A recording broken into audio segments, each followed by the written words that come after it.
పరిశుద్ధ పరమ దివ్య సప్రసాదమునకు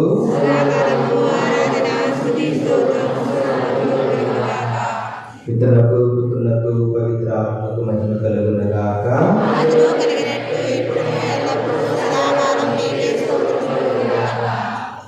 పరిశుద్ధ పరమ దివ్య సప్రసాదమునకు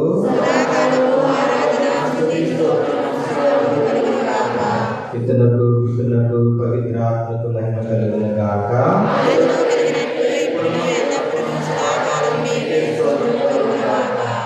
పరిశుద్ధ పరమ దివ్య సప్రసాదమునకు